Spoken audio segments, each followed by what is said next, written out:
left off on Chapter 69, The Defective Robot. Hello, Rosum Unit 7134. We are the Ricos. We are here to retrieve all Rosum units. The cold, flat voice came from Rico 1. He and his partner stood absolutely still and kept their glowing eyes locked on their target. There are 4 others, said Roz, but they are dead. We have already located the remains of the other units, said Rico 1. We will collect them later. Now, come with us. The 3 Ricos motioned Roz to the airship, but she didn't move. Where have you come from? She said. The Ricos turned and stared at Roz. Do not ask questions, said Rico 1. Where will you take me? Do not ask questions. Why must I leave? Do not ask questions. I will not go anywhere until I get some answers. There was a brief silence as Rico 1 computed his next move, and then he began to speak. 1 year ago, a cargo ship carrying 500 Rosum units was sunk by a hurricane. 495 units have been retrieved from the ocean floor. We have come here in search of the last 5, and we have located them. Rosum Unit 7134, you are the property of Tech Lab Industries. We will return you to the factory where the makers will refurbish you and sell you to a worksite. You will then live on that worksite indefinitely. Now, come with us. But I live here, said Roz. That is incorrect. Rosum Unit 7134. Any further resistance will be proof of defectiveness, and we will deactivate you. But Roz had more questions. Who are the makers? What is my purpose? Why can't I not ask questions? This unit is defective, said Rico 1 to his partners. Commence deactivation. In perfect unison, the Ricos stepped toward Roz. They raised their blocky hands, ready to restrain their target, ready to shut her down with the press of a button. But a loud squawk and a streak of feathers cut them off. Stay away from my mama! Bright Bill swooped into the meadow and started hopping around, ready to defend his mother. The Ricos stopped and looked down at the goose. Of course, they didn't understand his words. They heard only meaningless squawks. And then they heard their target squawking back to him. Bright Bill, get out of here, said Roz in the language of the animals. These robots are dangerous. What do they want? They want to take me away.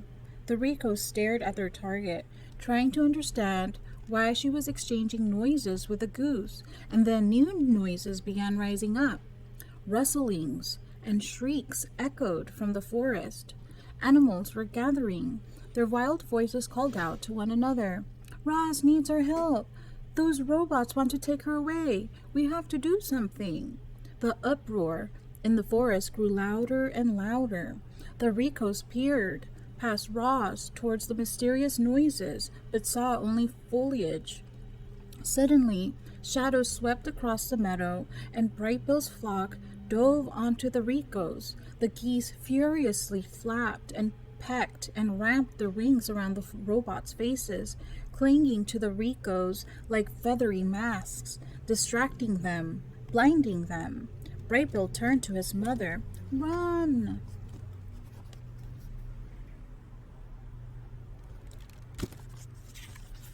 Chapter 70. The hunt begins. While his flock distracted the Ricos, Bright Bill darted around behind them and desperately searched for buttons. He had once shut down his own mother with a click, and now he would do the same thing to the intruders. But he found no buttons on these robots, only smooth surfaces. Clearly, the Ricos were not designed to be shut down so easily. Giant hands swung through the air, and the geese were swatted away. Loudwing was plucked by her foot and flung to the ground. She crawled into the weeds as the others scrambled up and over the trees. A quick scan by the robots revealed that Roz was gone. The 3 Ricos turned and marched back to the airship. The door hummed open and the robots disappeared inside. And when they stepped back into the meadow, each was holding a silver rifle in his hands. The hunt for Roz was on. Without speaking, the Ricos marched away from one another, fanning out in their standard search pattern. Rico 1 marched straight towards the southern tip of the island. Rico 2 marched straight up the mountainside. And Rico 3 marched straight into the forest. Chapter 71. The Forest Assault. Rico 3 marched through the forest with steady, stomping strides. His blocky head swiveled from side to side, scanning for any sign of Roz. But he was distracted. You see, everywhere the Rico went, he was met by shrieking animals. He didn't know it, but he was in the midst of a coordinated assault. Swooper hooted orders from above. Squawks, sparrows, owls dive in front of his eyes. Fink barked orders from below. Hares, weasels, foxes dashed between his legs.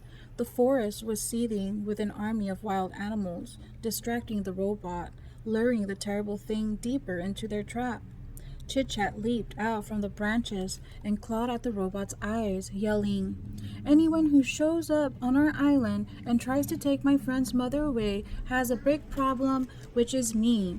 Then she leaped back into the branches. The robot pointed his rifle at the squirrel and pulled the trigger. A blazing beam of light shot through the forest and sent tree limbs crashing to the ground. The forest was seething with an army of wild animals distracting the robot, luring the terrible thing deeper into their trap. Chit-Chat leaped out from the branches and clawed at the robot's eyes, yelling, "Anyone who shows up on our island and tries to take my friend's mother away has a big problem, which is me." Then she leaped back into the branches. The robot pointed his rifle at the squirrel and pulled the trigger. A blazing beam of light shot through the forest and sent tree limbs crashing to the ground. It grazed poor Chit-Chat, singing the end of her tale, but she ignored the pain and scurried up to the safety of the canopy. With each stride, the ground grew a little softer, and the robot sank a little deeper, until he was up to his waist in thick, heavy muck. His churning legs slowed to a stop, and he stood there, computing whether to move forward or backward. Rico 3 was now an easy target. "Begin the bombardment!" ordered Swooper. The sky darkened as a swarm of birds descended from the treetops. They swooped past the robot and splattered his face with their droppings. Bird after bird swooped and splattered, and the Rico's eyes were instantly caked in filth. "Don't let up!" screeched the owl. "Give it everything you've got!" There seemed to be an endless stream of birds, with an endless amount of droppings. Rico 3 let go of his weapon and wiped his filthy face with both hands. That was the moment the fuzzy bandits had been waiting for. They dashed out from the weeds and snatched the rifle with their nimble hands and dragged it away. Tawny and Crown Point looked on from the underbush. The Book lowered his head, and the raccoons carefully placed the rifle upon his antlers. Then the deer and the raccoon slipped into the shadows. By the time Rico 3 realized his weapon was missing, it was too late. He let out a sad electronic tone, and then, as the birds continued their bombardment, the robot turned and blindly trudged back through the muck. It was now time for the final stage of the plan. Broadfoot, the bull moose, emerged from the trees and stood directly in the path of the blinded robot. Rico 3 had no idea that his every step brought him closer to the mighty animal. When the robot was in range, Broadfoot turned and kicked back with his powerful hind legs. There was a sharp crack, and dung sprayed from the Rico's head. The moose kicked again. Crack! And the robot's head flopped to one side. A tear in his neck exposed a tangle of silver tubes, but Rico 3's legs kept pumping, so Broadfoot kept kicking. He pounded the robot's head with his heavy hooves, denting and crushing it into an ugly shape, and with a final crack, the head broke loose, soared through the air, and squelched into the muck. The headless robot fizzled and smoked, his legs ground to a halt, and he never moved again.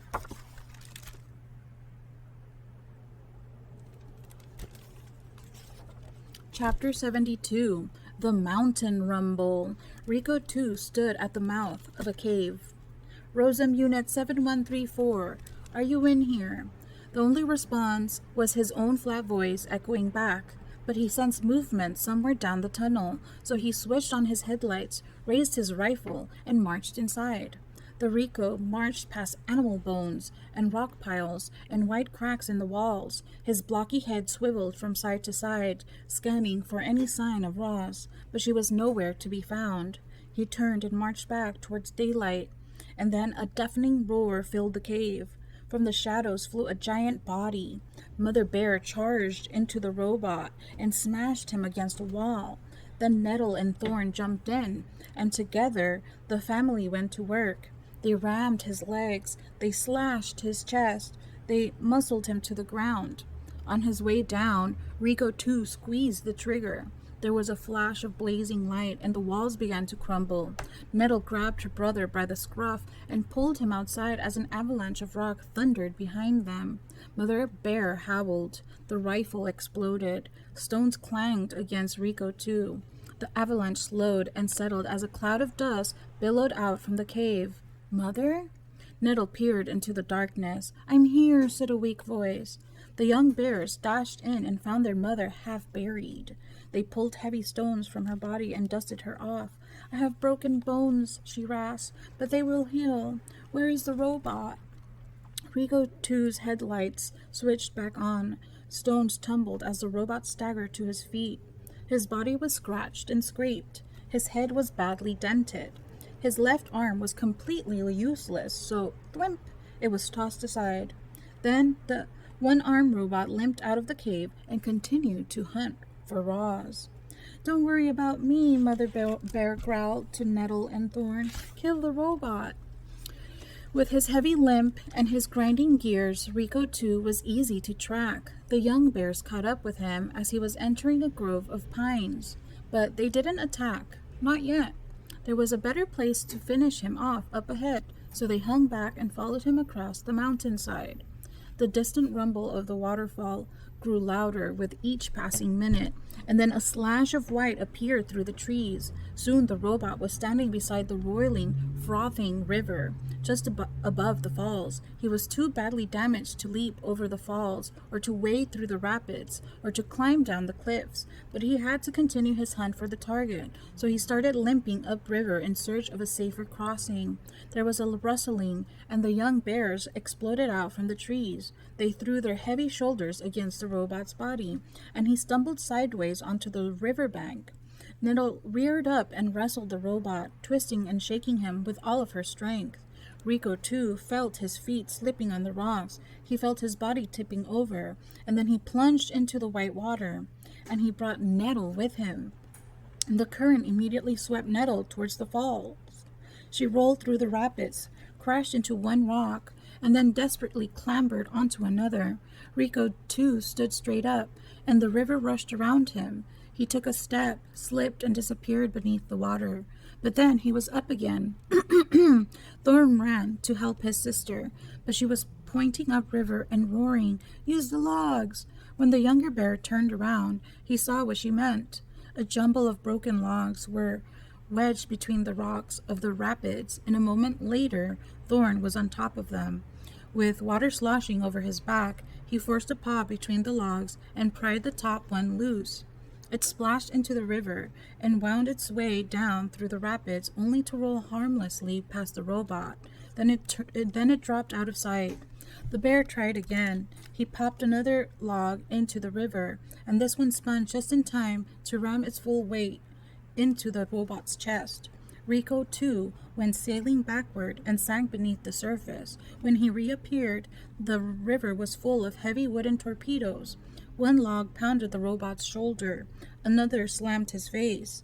More logs knocked him closer and closer to the falls. The current became too much for the injured robot, and it carried him away. He grasped for anything solid he could cling to, but the rocks were too slippery, so he settled for a fistful of fur. Nettle had been hanging on to one rock this whole time, but now that the robot was pulling her, she started losing her grip. She couldn't hang on much longer. Finally, she cried out, "I'm sorry, Thorn," and she let go. Nettle and Rico, too, surged towards the rumbling falls. The bear felt the robot release his grip. She watched him glide over the edge. Then she closed her eyes and waited for the end to come. But it was not Nettle's time. Reader, what happened next is hard to believe. You see, the river didn't fall away beneath Nettle. It tightened around her. Hundreds of fish surrounded the bear. They pressed their faces into her fur. They thrashed their tails against the current, and they slowly pushed her away from the edge. Farther and farther they went, gradually moving upriver, until Nettle's brother pulled her from the water. The bears collapsed onto the riverbank, and when they looked down, they saw hundreds of fish looking back up. "Thank you," roared Nettle. "I'll never eat fish again." The fish smiled and sank into the rapids. "I thought you were dead," said Thorn, breathing hard.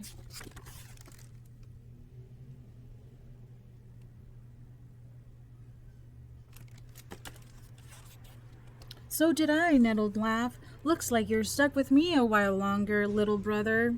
"I'm not little." It felt good to joke, but the bears quickly turned serious.